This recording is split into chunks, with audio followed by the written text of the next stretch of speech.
আজ আমরা বাড়িতে কই মাছ ভাপা করলাম, তাও আর লাউ পাতা দিয়ে।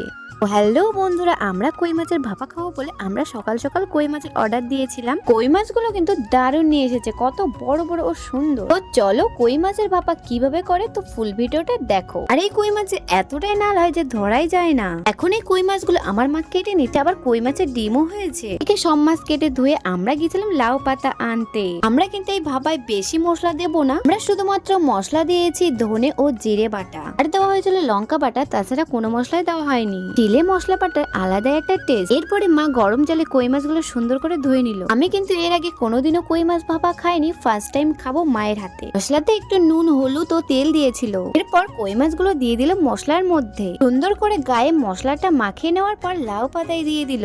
এবার মাছের গায়ে আর একটু মশলা দিয়ে লাউ পাতাটা সুন্দর করে ভাঁজ করে নিতে হবে, যাতে মশলাগুলো না পেরিয়ে যায়। এরপরে সেই পাতার মধ্যে দড়ি দিয়ে ভালো করে পেঁচিয়ে নিতে হবে। পেঁচানোর পর সুন্দর করে মুখটাও বেঁধে নিতে হবে। এটা হয়ে যাওয়ার পর এরপরে আমরা সেটাকে ভাতে দিয়ে দিলাম। কিন্তু এই ভাপাটা গরম জলে দেয়, আমরা মনে করি ভাতে দিলে ভীষণ টেস্ট হয়। কিছুক্ষণ ভাতে থাকার পর আমাদের ভাপা রেডি। এখন আমি সবাইকে ভাত বেড়ে ভাপাগুলো দিলাম। এবার এই ভাপাটা গরম গরম ভাতের সাথে খেতে দারুণ লাগবে। যে দড়ি দিয়ে বেঁধেছিল সেই দড়িটা আমি ছাড়িয়ে নিলাম। ওই মাছটাই কিন্তু ডিম ও প্রচুর পরিমাণে তেল হয়েছিল। চলো এখন সেই মাছটা টেস্ট করা যাক কেমন হয়েছে। আমার কাছে তো মোটামুটি লেগেছিল, কারণ এটা আমি ফার্স্ট টাইম খেলাম। ওদের কাছে তো দারুণ হয়েছিল। ভাপা খাওয়ার পরে আমরা খেয়েছিলাম চালতার টক, এটা খুবই ভালোই লাগে। যারা যারা কই মাছ খেতে পছন্দ করো তারা এই রেসিপিটাও একবার ট্রাই করতে পারো।